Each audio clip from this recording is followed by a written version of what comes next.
Riavana malala amin'ny fifaliana tokoa no ioanantsika ato Tranon'Andriamanitra amin'ity andro faharoa ny herinandro masina ity. Ny herinandro kristianina ampatsiahivina ihany fa manomboka ny alahady. Ary ity herinandro ity dia tsy toy ny herinandro rehetra fa antsoina hoe herinandro masina. Sika raha teo moa izany aiza fa tsy eto Atsimon'ny Mahamasina dia sitraka n'izany fahasoavana lehibe avy amin'Andriamanitra izany. Hitombo ao anatsika ny fahasoavana sy ny fiadanana avy amin'Andriamanitra ray sy Jesosy Kristy tombontsika. Amen. Dia mba ho velarintsika indray ny baibolitsika. Salamo faha 8:100 manomboka ny 7:20 mifarana eo amin'ny 7:20. Efa novakiana teo ny mazava tsara fa anisan'ny salamo izay manan-karena tokoa amin'ny hevitra fa rehefa natao moa ny fanadihadiana ry havana hoe salamo fahafiry ny tena be mpitia indrindra, salamo fahafiry no ankafizin'ny olona indrindra, salamo fahafiry no manaitra ny olona indrindra ary mampirisika ny olona hiantoraka amin'Andriamanitra indrindra dia ilay salamo novakitsika teo am-piandohan'ny fotoana teo. Salamo fahafiry moa izay salamo 7:20 Jehovah no mpiandry ahy. Tena iny ny be mpitia indrindra, te toraka amin'ny olona, amin'Andriamanitra ny olona, ary ao anatin'ny fahasairanana ny olona, tsy amin'izao ihany, tsy amin'izao fotoana izao fa hatramin'ny vanim-potoana ela dia maniry ary mijoro vavolombelona ny olona fa tsy misy mahatsara azy afa-tsy ny eo akaikin'Andriamanitra. Fa raha misy koa ny salamo manaraka izany izay ankafizin'ny olona, akaiky ny vavan'ny olona indrindra, akaiky ny fon'ny olona indrindra dia ny salamo faha 3:100. Ahoana moa ilay salamo faha 3:100? Misaoran'i Jehovah ary fanahiko ary izay rehetra ato anatiko misaora ny anarany masina. Dia misy toy ny mamy dia mamy fa izany hevitry ny atao hoe fijoroana vavolombelona, fanekempinoana, manoloana ny fiarovan'Andriamanitra amin'ny salamo faha 3:20. Ny salamo fisaorana an'Andriamanitra noho ny fitahiany sy ny fiarovana ny aina dia hitantsika ato amin'ity salamo faha 8:20 avokoa. Dia ny mba vakitsika ny 7:20. Sika mianakavy miara-mamaky izany amin'ny arahan'ny tompo manao hoe: vohay ny vavahadin'ny fahamarinana, hiditreo aho ka hideran'i Jehovah. Vohay ny vavahadin'ny fahamarinana. Rehefa mandinika n'ity tenin'Andriamanitra ity dia hoe vavahadin'i Jerosalema ve? Vavahadin'ny kianjan'ny tempolon'i Jerosalema ve? Nomby ao an-tsain'ny mpanoratra. Ary mahatonga antsika eritreritra izany hoe tsy ny olona rehetra nie no tafiditra amin'ny vavahady io, satria vavahadin'ny inona moa? Vavahadin'ny fahamarinana, izay mifanakay kely amin'ny teny hoe fahamasinana, tsy misaraka ireo. Ilay Andriamanitra masina mitaky fahamasinana amin'ny vahoakany, ilay Andriamanitra marina mitaky olo marina. Ny atao hoe marina dia izao tsy meloka. Ary raha ny tantaran'i Jiosy ny jerena dia izay olona navita ny fanatim-pihavanana teo am-kianjan'ny tempoly, nanolotra izany tamin'ny mpisorona no olo marina ka afaka hideran'Andriamanitra, tsy misy aya ary ankasitrahan'Andriamanitra ny fisaorany, ny fanatitra nataony raha teo. Ary izay no ao anatin'ny saina vetrany mandinika nyity 7:20 ity: hiditreo aho ka hideran'i Jehovah.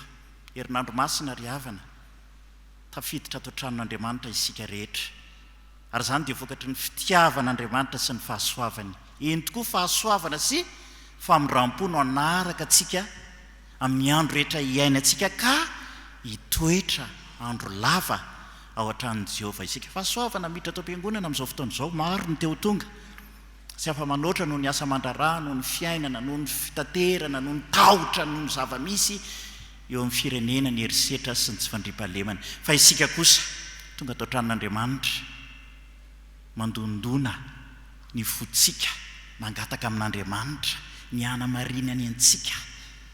Ary raha mbola tsy tonga teto akory aza isika dia efa no hamarinina. Izany ry havana no mahafinaritra, vaovao mahafaly ampitaina amintsika. Fony mbola teo am-piomanana isika, aso afiana moa izany isika ny homana aty, omaly ve, anikeo ve, mba hamonjy ity fotoana ity dia efa no hamarinina sahady. Andriamanitra no manokatra ny tranony, Andriamanitra no manokatra ny varavarany, Andriamanitra no manokatra ny lapan'ny fahamasinany hidiranao. fa sariana ny saintsika riavana mandinika ny tantarany jiosy ny kolotsaina jiosy izay milafika ao amin'reto salamy fahatelo am'roapolo, salamy fahavalambin'ny folo am'zato, salamy fahatelo am'zato. Misy foko roambin'ny folo moa izy ireo, ka raha meloka ato amin'ny foko anankiray ianao, voatsara ato amin'ny foko anankiray ianao, ka afaka mandositra miampita any amin'ny foko anankiray, dia avotra ianao zay. Ary rehefa tonga eo ianao dia misy mamoa, ary rehefa misy mamoa ianao dia manadio anao zany ny olona izany, manasa ny tongotrao, manositra diloilo ny lohanao, ary mamelatra latabatra mba hivokisanao, ianao ilay avy ny azakazaka iny, ianao ilay reraky ny fanenjehany iny, ianao izay voaheloky ny foko anankiray, firenena kely anankiray, tonga eo amin'izany firenena mandray ianao izany, mamela ny helokao izy rehetra, ary manapirofo eo anatrehany fahavalonao fa ianao dia olo marina, tsy azo enjehina intsony, ary tsy misy azo ny mpanenjika tao intsony rehefa tafiditra ao an-tanàna ianao fa miverina izy ireo. Zay ny hevitry ny salamy fahatelo am'roapolo, fantatsika tsara, mamelatra latabatra eo anoloko, eo masony fahavaloko ianao. Ary zany ny zava-mitranga eto, ampidirin'Andriamanitra ao amin'ny fiadanana isika, ao amin'ny fitsaharana isika. Mahafinaritra riavana ny hirantsika teo, hira pasika ny ele no iraintsika teo raha ny fanao ny fiangonana dia tsy iraina iny raha tsy amin'ny alahady, fa mampiditra antsika sahady. Efa fatantsika sahady satria ny lalany azo fijaliana dia mifara amin'ny fandresena. Ary ity salamo ity dia mahafantatra, ahafantarana sahady, ahatsapana sahady fa na inona fijalian'ny olon'Andriamanitra, fijalian'ny olona anankiray, mety enjehany eritreriny tokoa izy, mety tsapany tokoa ny fahadisoany. Andriamanitra mamela heloka ary mamoa ny fitiavany, midanadana ny varavaran'ny fahamarinany, hidirany izany mpanompony izany. Ary izany indrindra no mahafaly ilay mpanoratra ny salamo, izany koa no mahatonga antsika rehetra ahatsapa ny mahazava-dehibe ity herinandro ity, herinandro ny fitahian'Andriamanitra, herinandro masina, ampidiran'Andriamanitra antsika ao amin'ny fahasoavany, ao amin'ny famindram-pony, ao amin'ny fahatsarany. Indray mba vakintsika ny andininy faharoapolo amin'izany salamo fahavalambin'ny folo am'zato izany, miaraka indray isika manao hoe: ity ny vavahadin'i Jehova, ny marina no hiditra eo. Dia manamafy fa Andriamanitra no tompony ny fiainana. Jehova ilay izy hatrizay ka ao mandrakizay, tompony tantara, mitondra izao rehetra izao, no manokatra izany varavarana izany. Ary mahafinaritra ihany koa dia izao, fantatsika ny vavahady tokony hidirantsika. Ao na hoy Jesoa, izao no vavahady, raha izao ny hidiran'ny olona dia hovonjeny izy. Izao no natoko fahafolo no ahitantsika an'izany. Fantatsika ny vavahady satria isika ondrin'Andriamanitra, ny ondriko marina mahalala ny feoko. Jereo ny fifamatoran'ny mpiandry ondry sy ny ondry, mbola tazana any amin'ny salamo fahatelo am'roapolo izany, hita eto amin'ity salamo fahavalambin'ny folo am'zato ihany koa. Ny marina, ny ondriko marina no miditra eo, ny asa, ny oloko izay voafidiko, izay sitrako, izay nantsoiko tamin'ny anarany avy. Tsy foin'Andriamanitra ny mpanoratra ny salamo, fa tsy foin'Andriamanitra koa isika mpamaky ny salamo ankehitriny. Tian'Andriamanitra hanana anjara, tsy ho diso anjara, tsy ho very anjara amin'izany fitiavan'Andriamanitra izany, anjara tsara miaino ny tenin'Andriamanitra. Ary izay ny velomany ny ondry tenin'Andriamanitra. Ary mpiandry ondry dia mamana ny ondry ny amin'ny hanina tena izy, hanina mahavelona. Ary mpangalatra tsy avy raha tsy hangalatra sy hamono ary handringana. Fa ahoana hoy Jesoa, izao avy mba hananany fiainana sady hananany be dia be.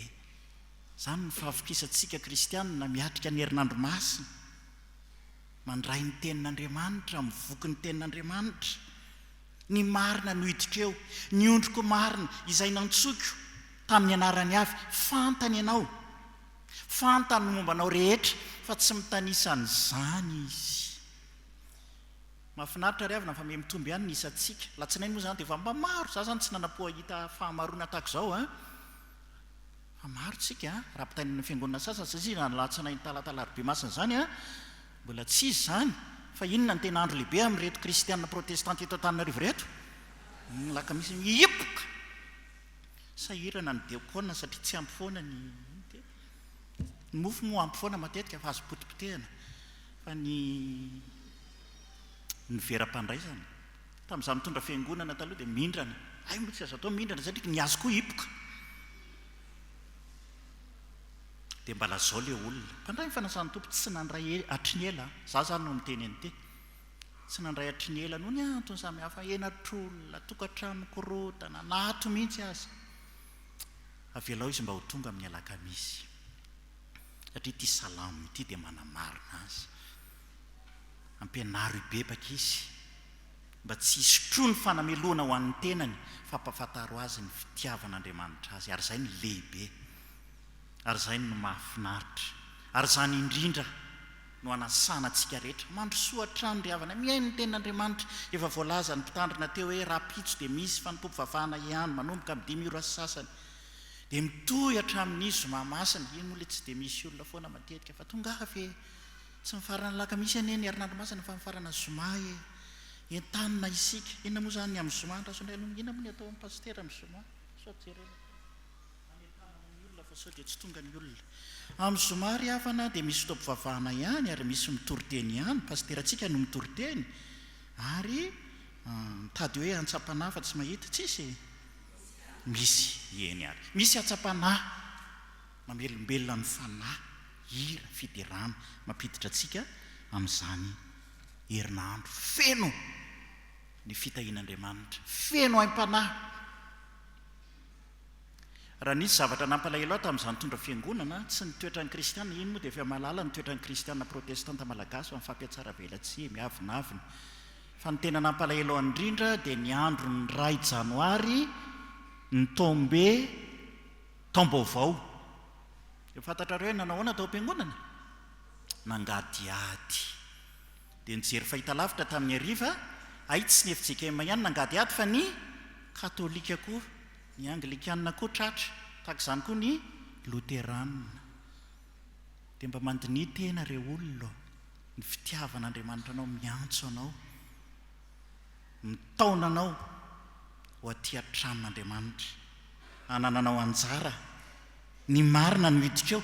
Lalàna anie zany amin'ny jiosy mandrivorivo mihitsy ny marina no hiditra eo.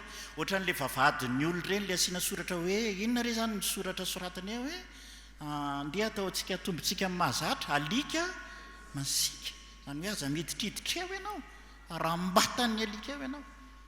Dia misy indray vavahady sasany manao hoe tsy ndrio moramora ny sonnerie, na ny sasany indray tsy ndrio intelo dia ampy, ny sasany indray teny correcta na hoe mangatara dia voatsy amin'ny sekretera aloha.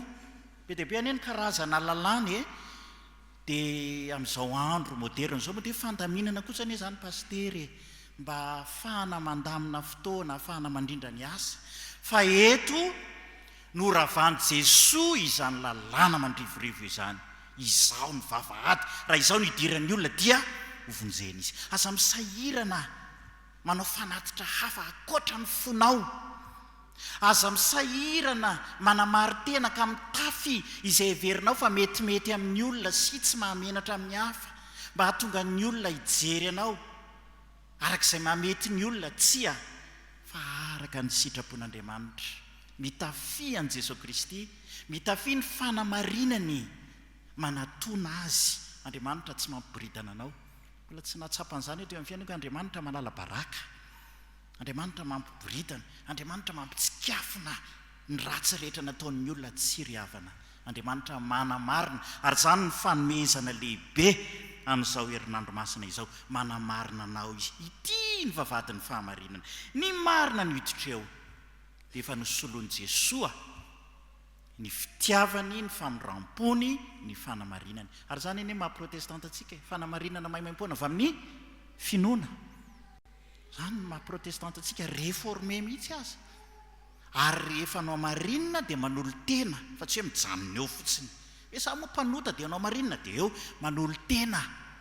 Ary ny famonjena fampovavahana dia efa nataontsika mpandray fanasan'ny tompo fanekena fa ity no atao hoe adidy sady tombontsoa. Inona tsara hoe fitaompivavahana? Adidy sady tombontsoa. Tokony ataony atao hoe adidy.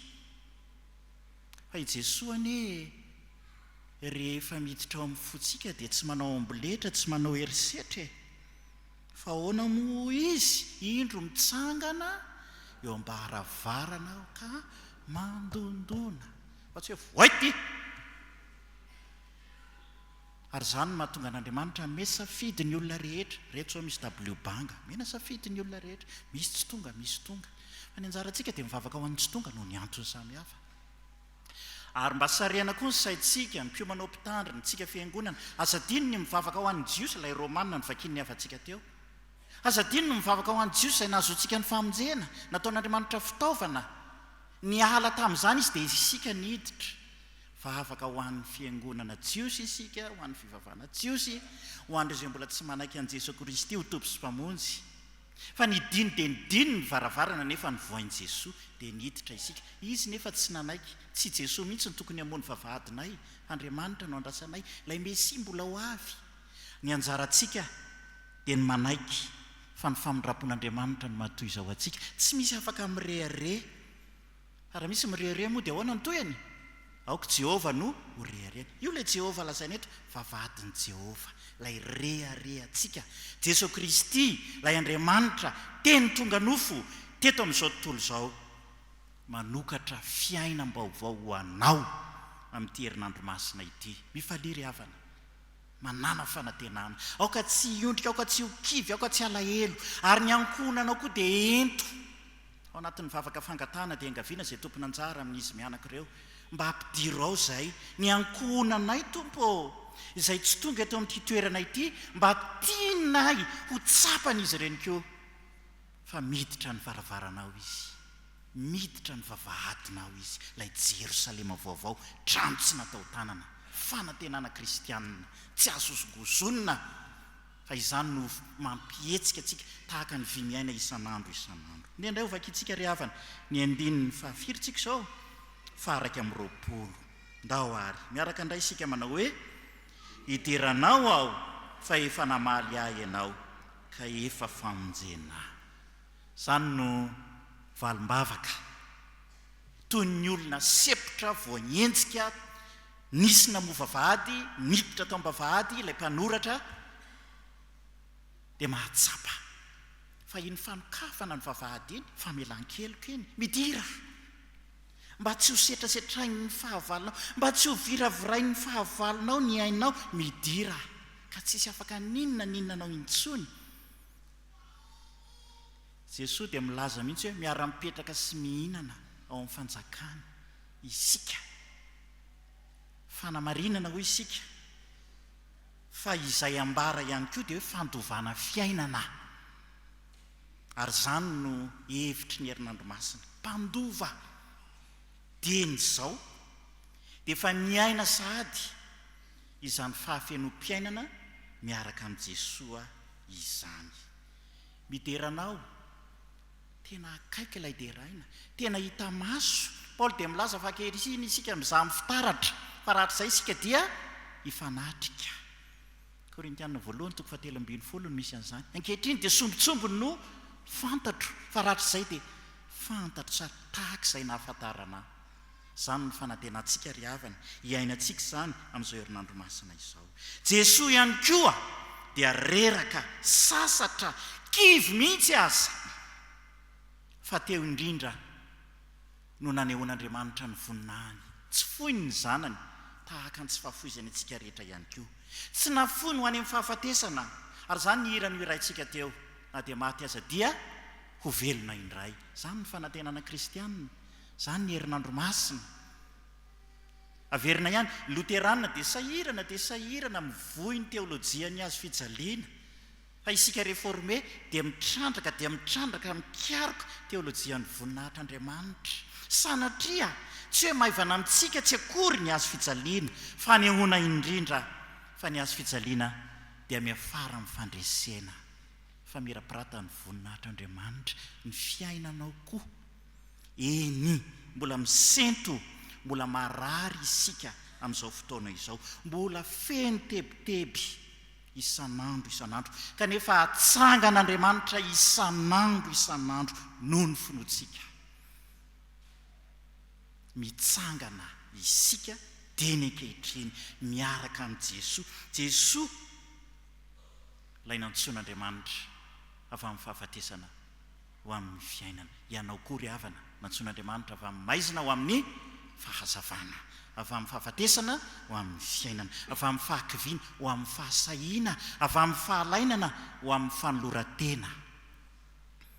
Averina ihany izany mareforme antsika, tsy hoe nao marinina fotsiny fa na marinina maimaimpona amin'ny finoana dia mijanona eo, dia mitoetra eo, miemotra ihany ny dikan'izany fa tsy mandroso fa manolo tena.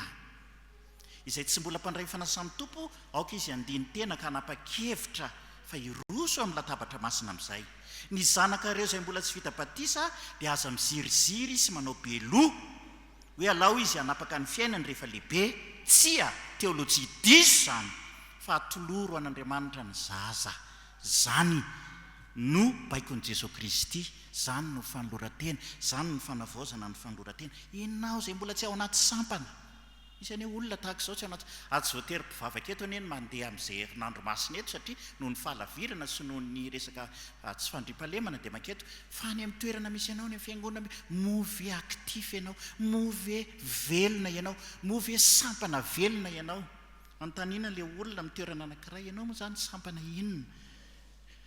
Dia misy sampana fahasivy izany eto amin'ny Fjkm ankehitriny, sampana mpandray tsotra hono izy. Za moa dia kristianina tsotra amin'ny fiangonana. Ary iza ny anaran'ny pasteranareo? Fantany. Iza ny anaran'ny ramatoa anareo? Ramatoa Ramatoa daholo tompoko mivady ny pastera rehetra eto amin'ny Fjkm ty.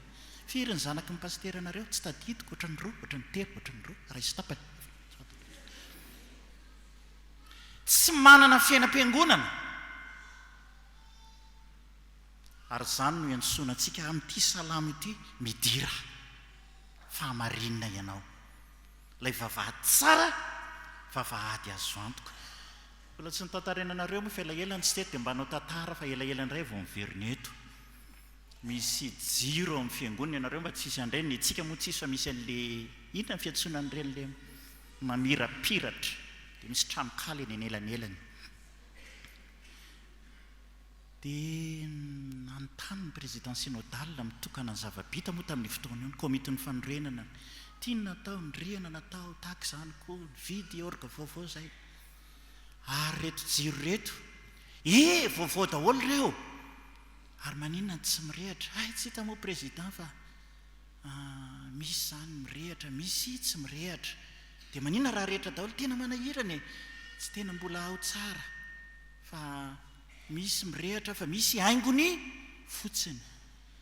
Dia mamperitreritra koa anie, misy kristianina mirehatra fa misy kristianina na ndraikindraiky mirehatra, ndraikindraiky tsy mirehatra. Arakaraka samy mandiny tena miterinandro masina ity. Ka io moa pastera ohatra mipetera ihany ka indraindray mafanafo, indraindray mangatsipo, oreo olona ataovy mirehatra mandrakariva mandavataona, malora tena ao anatin'ny sampana. Esy teketo aminareo eniko fa efa mba manomboka mevelona, dia velombelomy ary nafinaritra ilay vavaka nataon'ny mpanompon'Andriamanitra teo. Efa mevelona ny esy teke, efa mevelona ny dorkasy, mevelona daholo tsika rehetra. Eny, tsy misy matina ray ary. Ny andininy fahafiry tsika izao, kely sisa.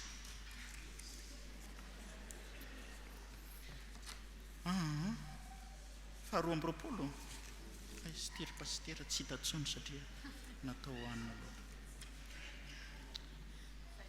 22 tsika izao, dia aiza ilay 22 pastera erika ka? Tsy hita. Aiza aloha ny salamo dia ino no ahitako azy? Salamo fahavalo ambin'ny folo amby zato andininy faharoa amby roapolo. Vakitsika rehetra amin'ny anaran'ny tompo manao hoe izay ny lavin'ny mpanao trano no efa tonga fehizoro indrindra. Ahoana hoe ny vato izay ny lavin'ny mpanao trano no efa tonga fehizoro indrindra. dia hitantsika zany io ten'Andriamanitra io any amin'ny Matio malaza be ilay fifampitohizany hoe io aneka nampiasain'i Jesosy ary amin'ny filazantsara Matio ary nanambaran'ny tenany nefa mbola tsy azon'ny olona ihany moa ny vato izay nilavin'ny mpanao trano. Zany hoe misy mpanao trano mihitsy anie dia mifantina ny vato dia natsipy ny faty sy ny lainy dia taty aoriana hita ihany mahatsara n'ilay vato dia lazana indrindra ny Jesosy Kristy izay nilaviny olona, nilaviny manomboka eo amin'ny Petera zany. Jesosy nanasa ny tongotry Petera. Ahoana navalin'i Petera? Sanatria aminao tompoko, ianao mpampianatra tsy tokony hanasa ny tongotro, ianao lehibe noho izaho. Dia ahoana ho Jesosy? Raha tsy ho sasako ianao dia tsy manana anjara amiko. Ary zany no fiainantsika koa isan'andro mandany Jesosy Kristy, te hiara-miady amintsika izy, te hanampy antsika amin'ny olana atrehantsika izy, eo akaikitsika izy fa tsy hitantsika. Ary zany no isarenan'ny saintsika hoe mivavaha, ary mivavaha ka aza mitsahatra. Eo akaikinao Jesosy, mahita ny alahelinao, mahita ny fahasairananao, very hevitra ane isika fa adinontsika ny vavaka, adinontsika ny mivavaka. Teniko mandrakariva amin'ny mpianatra ao Ambatonakanga, tsy hoe mivavaka fotsiny isika fa tia mivavaka. Misy fahasamihafana zany ry havana. Tsy mivavaka fotsiny kristianina fa tia mankafy mahita fafinaretana amin'ny fivavahana. Mba fantatrareo moa ny devolikeo mivavaka tonga tia am-piangonana izy, mba manompo an'Andriamanitra izy, mivavaka izy, mino izy fa misy Andriamanitra saingy ny fitiavana an'Andriamanitra tsy ao anatiny. Dia aiza ho aiza ary ianao tena tian'Andriamanitra amin'ny fonao rehetra, amin'ny sainao rehetra, amin'ny herinao rehetra ary amin'ny fanahinao rehetra. Tiavo Jesosy, aza lavina, izay no afatra tiana ampitainy. Fa toetra ny fiangonana koa ny mifidifidy mpampianatra sy mijery ivelany. Toetra antsika protestanta io, ary isika Fjkm, ilay mandeha ny filohan'ny Fjkm nampianatra, tena nampianatra feno ny olona, président ny Fjkm, pasteur ami zany mahay mampianatra zany, mahay miteny tsika rehetra manaiky an'izany. Dia hoy pasteur ami hoe rehefa vita ny paozy miverina indray tsika dia président synodal no mampianatra. Vita ny paozy pasteur ami koa niverina nianatra tamin'ny président synodal, miverina nampalahelo, vitsy teo izy hoe malahelo fa ay tsy izaho no henon'ny olona, ay tsy Jesosy no henon'ny olona fa izaho. Dia io isika mifidifidy olona io toetrantsika io. Tsy vanina ihany zany tsika Fjkm rehefa tena dinihana, tsy matahotra an'Andriamanitra, efa tenenina foana ny vato izay lavin'ny mpanao trano, efa elany nisy ny texte io fa mbola miverina foana ny erreur amin'ny fiangonana. Mifidifidy, ary ny dikany hoe mifidifidy eo amin'ny epistily ny soratan'i Jakoba dia mihanana, tsy mihanana ohatry ny gana fa miahanahana vakio tsara rehefa mamaky teny. Henoko ihany fa misy mandiso io ny eto rehefa lady maraina. Miahanahana, tsy mahitsy fo, miangatra. Raha misy olona manao akanjo tsara tarehy, manao peratra volamena, manao rojo volamena dia alefa ty aloha. Fa raha misy olona mavomavo kosa dia ahemotra ny aoriana. Zany ny toetrantsika. Image, sary ny fanavakavahana zany. Ary eto Jesosy dia tratran'izany niaran'izany. Nefa Jesosy nandefitra. Ary zany no mahafinaritra. Jesosy mora fo indrindra hoy ny tondrokiratsika. Jesosy fianarana ho atsika. Ary zany iny ny olana ny anatin'ireny sampany ireny. Zany iny mahatonga ny olona tsipitra sampany, mahatonga azy ho jiro haingony fotsiny.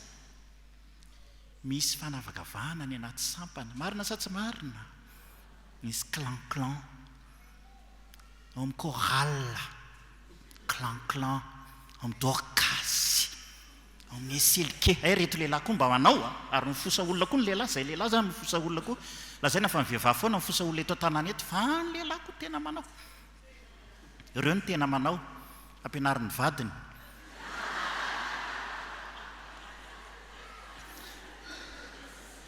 Dia rehefa ilikiliky ny olona ianao dia mba mianarany Jesosy ity ny vato ny lavin'ny mpanao trano mba manolo teny.